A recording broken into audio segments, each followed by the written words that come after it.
Hello! Today we'll be solving Leetcode problem number 27, remove element. Given an integer of nums and an integer of val, remove all occurrences of val in nums in place. The order of the elements may be changed. Then return the number of elements in nums which are not equal to val. Consider the number of elements in num which are not equal to val be k. To get accepted, you need to do the following things.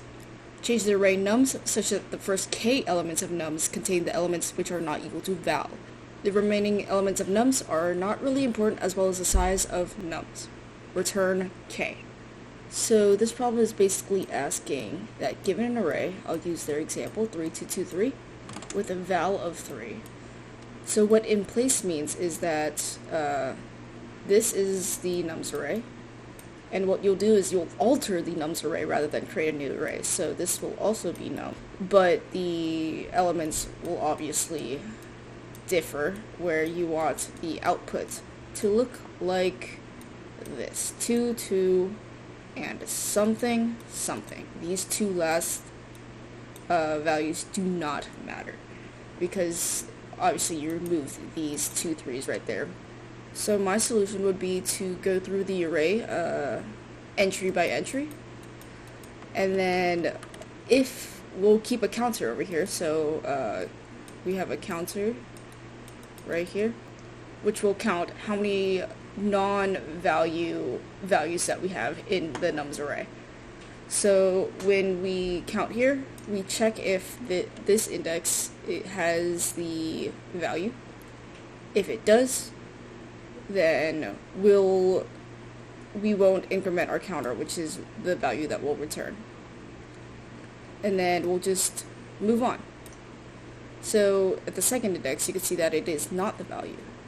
So since we want all the values to be at the front, since we want the array to look like 2, 2, something, something, what we could do is, because we know that there has been no values so far and we're at the second index, we'll just replace the counter index with the value here.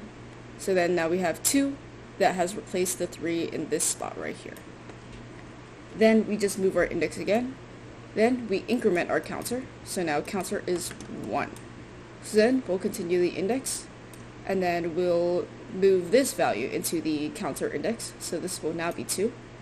And then now we've reached the end of the list and there is nothing there. So the list will still look like this, but these values don't matter, so that's alright. And then we just return the counter. So this is the value that's returned. And that is the solution. So now it's time to code this. So first, we want to implement our counter. After we implement our counter, and since we know that we're returning counter, just return counter. So now we have to implement our for loop that goes through the nums array, which will look a little something like this. So we have us iterating through the nums array. If the index at the iteration is not the value, then we'll just put that value at the counter index, which is, we'll just put that value at the counter index, and then we'll just increment our counter. And then we'll just continue this until it's done. All the unneeded elements are not touched, and then we just return counter. So we press submit. We have solved the problem.